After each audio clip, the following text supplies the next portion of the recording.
Loading, please wait.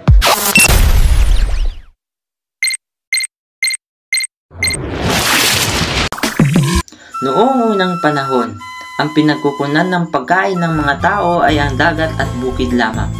Ang lugar ng Kuyo ay napapalibutan ng dagat na pinagkukunan ng maraming isda. Pero isang lugar lamang ang pinagkukunan ng asin. Ito ay ang lugar na nakaharap sa Bisukay.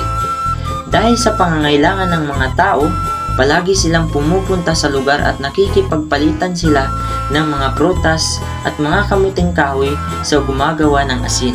Isang araw, may isang dayuhan ang pumunta at nagtanong kung saan nila nakuha ang asin na kanilang dala. Ang sagot nila, galing kami sa Suba. Ang lugar na ito ang nag-iisang lugar na pinakamalapit sa tubig o Suba. Simula noon hanggang ngayon, ang lugar na ito ay tinawag na Suba. Pero alam nyo ba, isa rin sa mga nauna at mahalagang barangay ng Kuyo ang Barangay Suba? Sinasabi rin na malaki rin ang naging bahagi ng Suba sa kasaysayan ng Kuyo.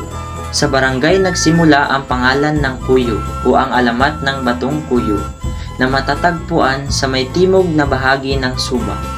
Ayon sa mga nasalin na kwento, noong dumating ang mga Kastila ay sa lugar na ito sila dumaong.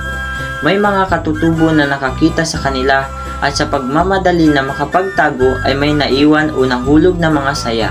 Dahil dito ay nagtanong ang mga dayuhan ng Cuyos Vestidos Istus na nangangahulugang kaninong mga damit ito, at ito ay sinubukang gayahin ng mga katutubo kaya paulit-ulit nilang binibigkas ang kuyo.